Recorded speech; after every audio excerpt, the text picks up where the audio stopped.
All right. Good morning and aloha, everyone. Welcome to the Living in Hawaii show. My name is Carol Spearling. I'm your host today. We're going to be talking about a lot of stuff that affects us here on the Big Island.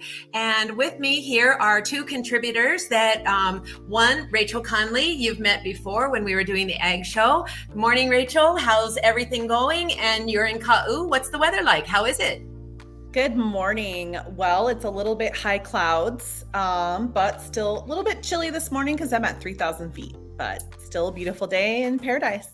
And as soon as the sun comes out, then it warms right up, and it's been a little on the humid side. So that's, just kind of the weather right now. Yeah, we've been getting the afternoon rains, which is great for my catchment tank. So happy about that. Awesome. Cool. Rachel, thank you.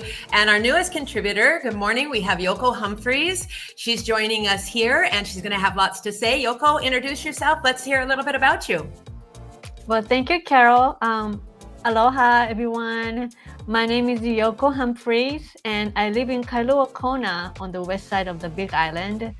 I am originally from Osaka, Japan, and came to the island in 2003, and I love living in Kona ever since then. Right on. Yeah, Yoko, it's great to have you. Thank you for joining us. So this morning, everyone, we're going to be talking about volcanoes in Hawaii.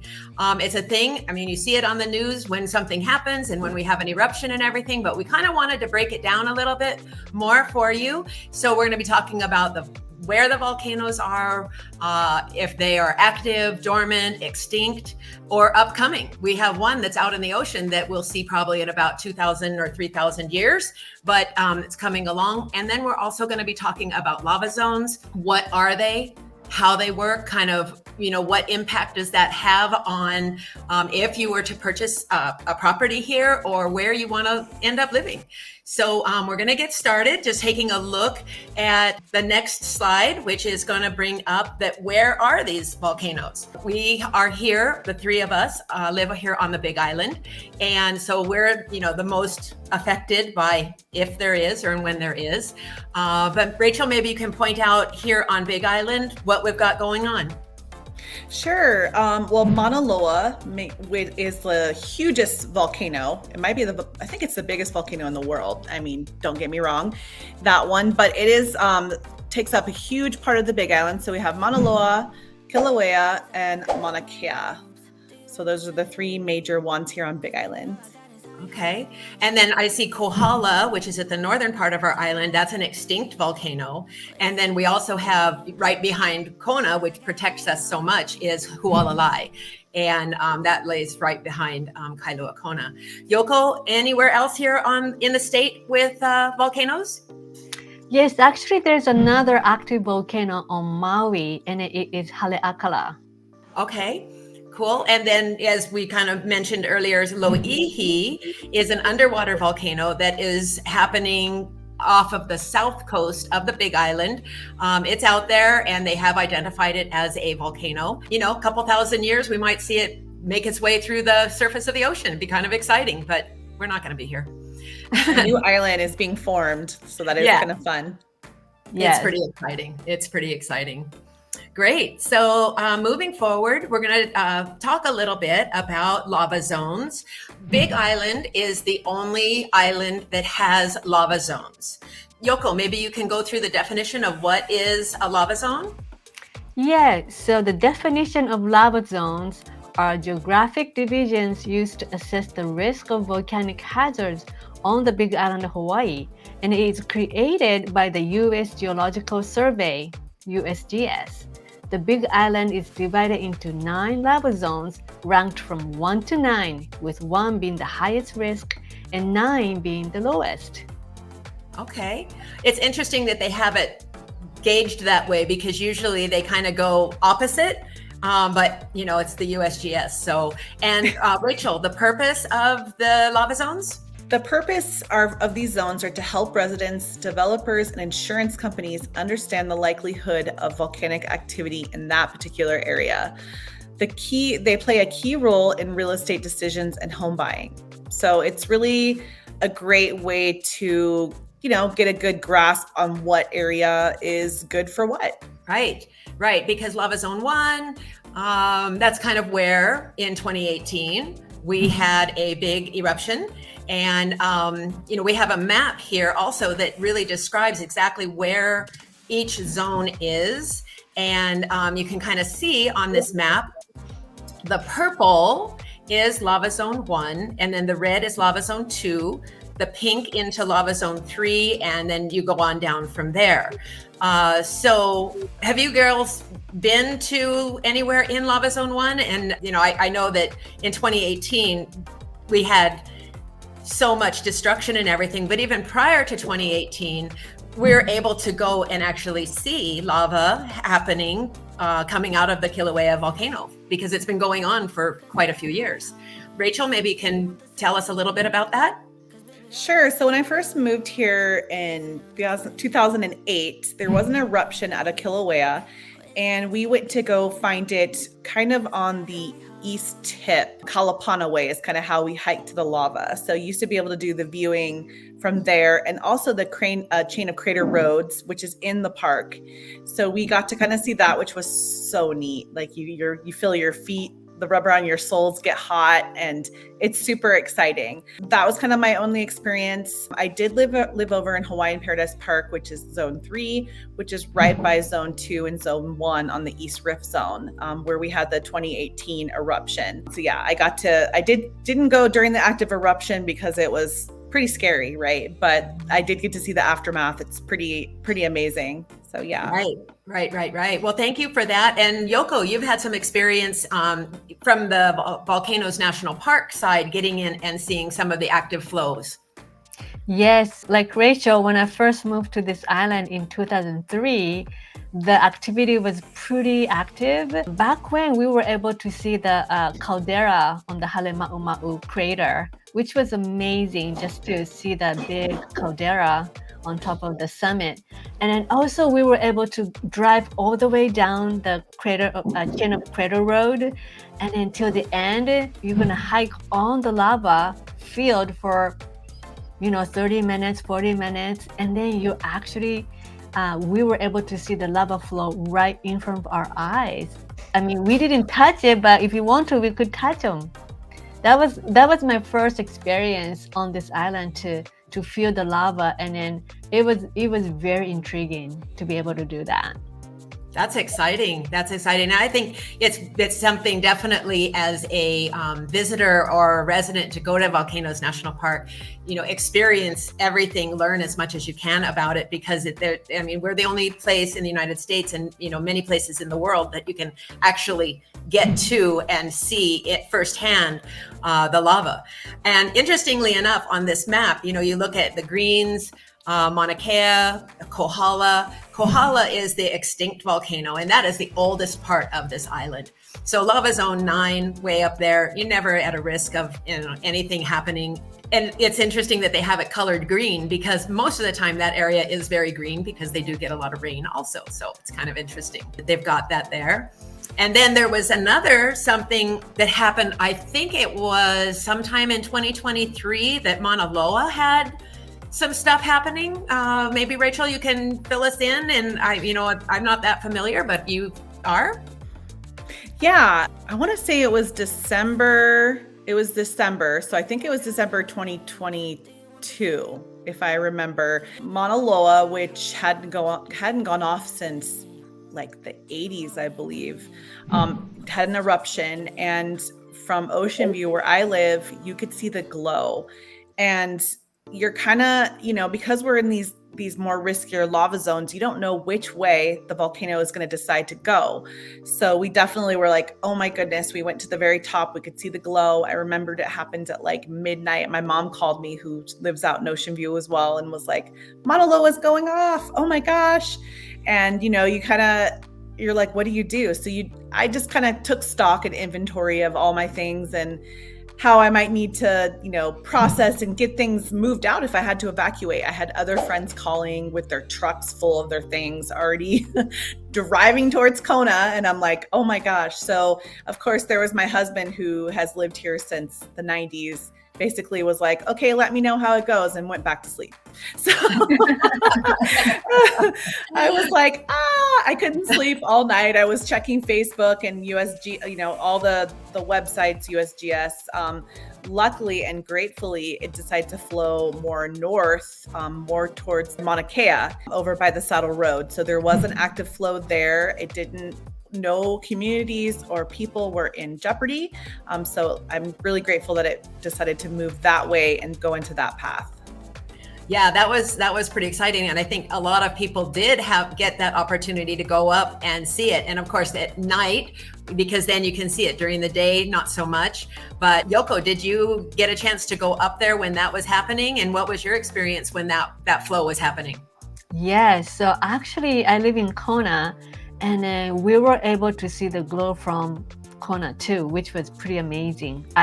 I was driving down Ali'i Drive, and then from the pier, I looked up and I was able to see the glow, at nighttime on that Mauna Loa direction. And then that was pretty amazing. And then also, we were able to drive up the Saddle Road, a big traffic. People were trying to look at the flow. And my husband was not patient enough to go all the way there. But we were still able to see beautiful, beautiful glow on the mountain of the Mauna Loa. And that one, luckily we didn't have any disruption, and they put out a beautiful show. Yeah. All right. It's interesting just because, it went that way. It was kind of flowing pretty quickly downhill until it hit the level, and then it, pretty much evened out. We are so fortunate here that we have, these things happen, right? It's Mother Nature. It's the earth forming.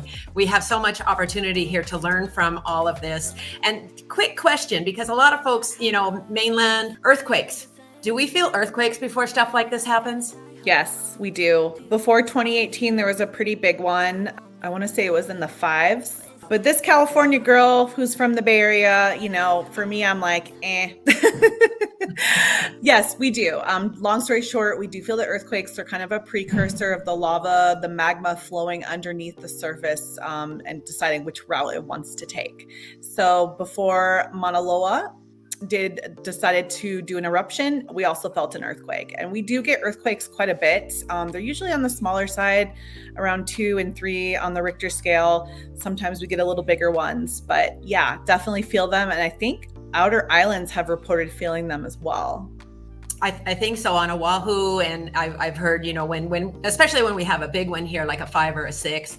Yoko, where you live, do you feel them? Because you're in lava zone 4, so you're a little bit further away from, what the activity. What's your experience there? Yes, actually, I don't feel so much in Kona about those earthquakes. Sometimes I feel little ones, but not as much as, where Rachel lives, I think. And then also I'm from Japan, where there's lots of volcanic activities and lots of earthquakes. So usually it doesn't surprise me much. But we do have a little bit here and there. Here and there. Okay. Well, we kind of want to move forward and just kind of talk a little bit about what does a lava flow look like. This is a picture, I believe this is Fissure 15, and this is from the 2018 eruption of Kilauea. And this from where the actual Volcanoes National Park to where this was actually happening, it was quite a few miles in between, because everything flows downhill. So this is just a picture and what a flow looks like. And this one was moving at a very rapid pace. Unfortunately, this one was the one that took out quite a few homes, and it moved so quickly that people didn't even have a chance to even know what was happening. There were a lot of pictures like this, that people could go and you could just see it erupting, the fountains and everything, just amazing. And this was, and happening around residential areas. So it was really scary, because you have to wonder how many homes were destroyed by the 2018 lava flow. Rachel? It looks like over 700 homes were lost, and many owners will never return as their property is covered in lava. So I have a personal story with this one. I have a Hanai auntie who's actually from Northern California as well. And she had this beautiful 10-acre parcel in Konohiki, which is right here close to Fisher 8. And it completely got covered. She had to evacuate her horses, her goats, her chickens. She just had this gorgeous, serene property, and it was claimed by the lava. So yeah, her life kind of changed, and sometimes that does happen. That is kind of some of the risk in these type of zones. But yeah, it's definitely a personal spin on this one. I want to just clarify real quick. Hanai auntie, what does that mean? Hanai is kind of like, thank you for clarifying. So Hanai means like adopted or step. That can kind of be used for either terminology. So kind of like, and here everyone ends up being your ohana. So, your Hanai auntie, just someone who is like your chosen auntie who chooses you. So that's kind of how we look at it. That's big, because you see that when kids are growing up, it's as out of a sign of respect, it's auntie or uncle. It's never, calling someone they know by their first name. It's always, hi, Auntie Carol, hi, Auntie Rachel, that type of thing, instead of, just calling you out by your first name. So that's kind of a tradition here that in Hawaii. And Yoko, you had some experience with somebody that that had an incident with this 2018 lava flow. Yes, so I have a friend who used to live in Kapoho area. And so with this 2018 lava flow, his house was okay. It didn't get burned, but his house was surrounded by this lava flow, and he will never ever get to the house anymore. Wow.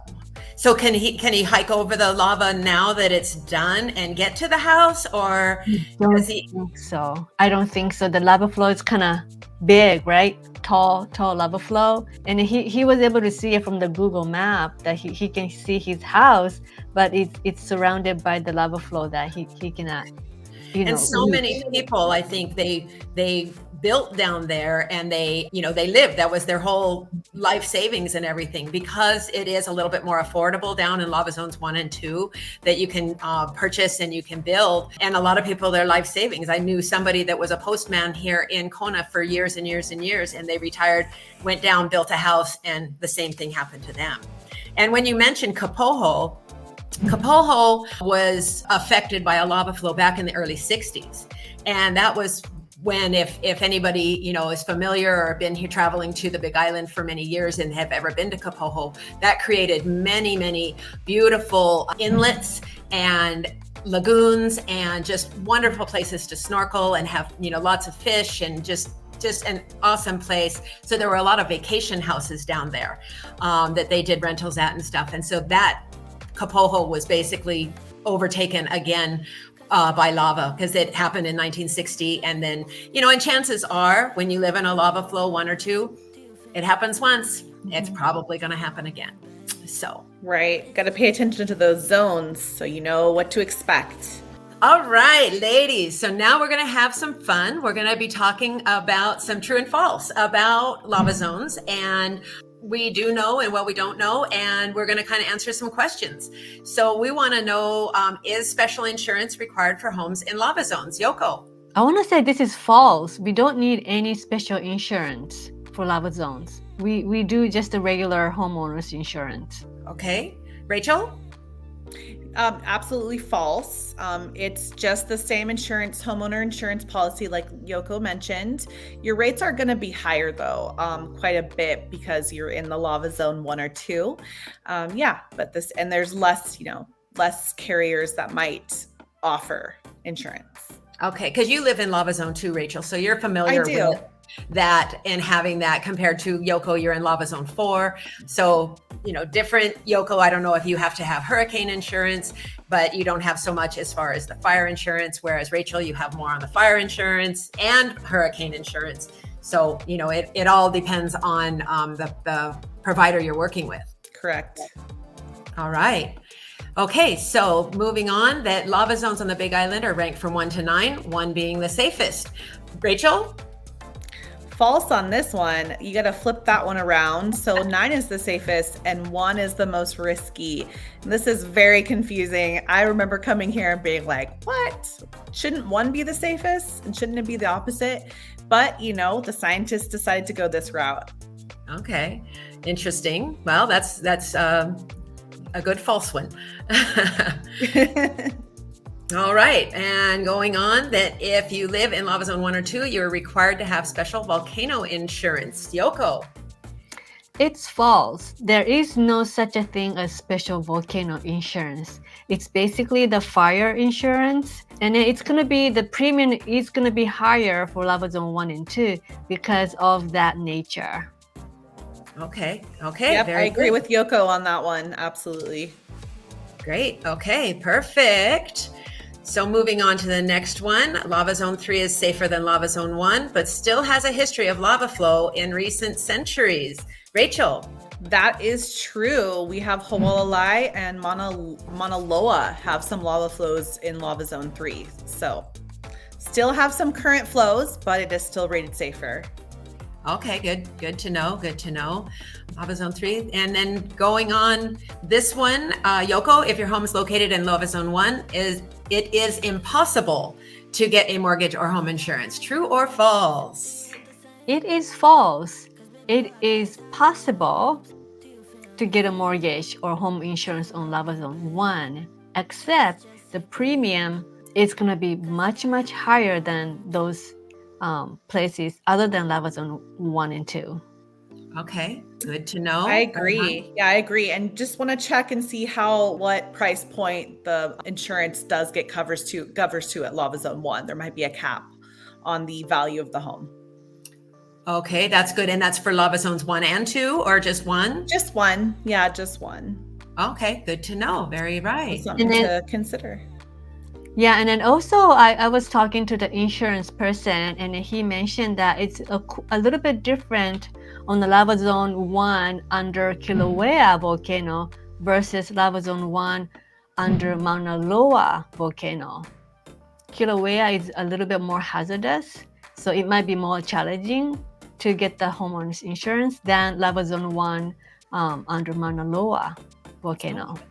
Interesting. So that's why it's just really good to check with your insurance company when you're thinking about, finding a place, talk to the insurance, and really have a handle on exactly where the home is and what the premiums are going to be. All right, then moving on, that homes in higher risk lava zones are typically priced lower than similar homes in other areas. Rachel. I would say this one's true, because people have to keep in mind that they have higher insurance rates. So it's going to be priced less. And I did have a house that I sold in lava zone 1, and it was a beautiful place, and it was $350,000. So yes, absolutely. This one's definitely true. And a house like that in lava zone 3 would probably be 700 to $1 million. Absolutely. Kind of just double, at least double it, if not more. Wow. Okay. Well, that's good to know, but it's affordable, but again, the risk is there. Then again, you think about higher lava zones 3 and up, and yes, your house is is more expensive, but your insurance is less. So you got to weigh how those two work. Okay. So here we are on this next one, Yoko. All insurance companies offer coverage for homes in lava zones. This is true. All insurance companies offer coverage for lava zones or on this big island. However, lava zone 1 and 2, there are limited numbers of companies that offers for lava zone 1 and 2.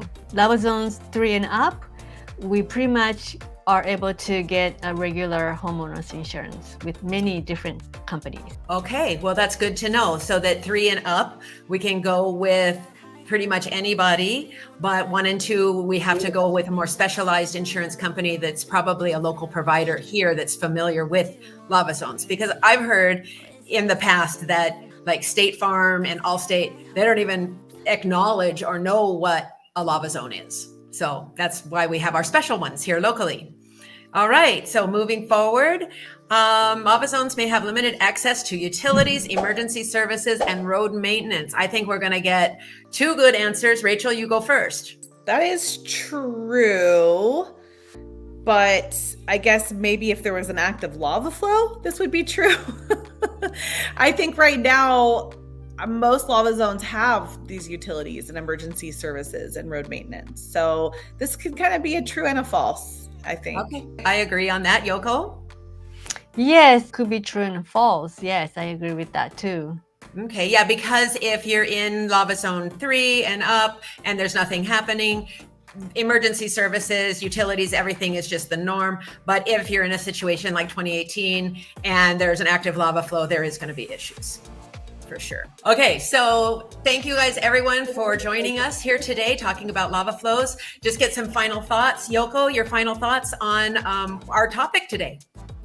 Yes, so Big Island is volcanic island. We all live on the volcanic island. I don't think it's for everyone, but I personally enjoy living on the island because I can feel the earth is alive when you see the volcanic activities. You can really feel the nature and then the earth is alive. I like that. Thank you, Yoko. Appreciate that. Rachel, some closing thoughts.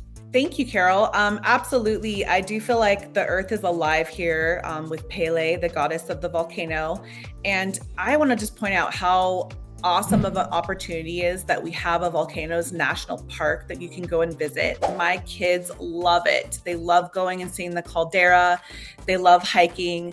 They love the whole thing. So it's a really, really cool way to be able to, study the volcanology of it. I think we have an amazing opportunity here. Yeah, sometimes it can be a little much, and every place has its own hazards. Every place has a national disaster possibility. So for us, I guess we love our volcano. Thank you. Well, yes, and I agree with both of you guys, just the nature and being here on the island and feeling it and knowing that this is a living, breathing place that we live. Everything around us is growing as we have more lava. The island is expanding also, and that's just very exciting. So I really appreciate you ladies being here today and us talking about this, and everyone living in Hawaii. So glad you joined us today. We will see you next week. We've got another great topic coming up, and we will see you then. Aloha. Bye. Ahui ho. Aloha.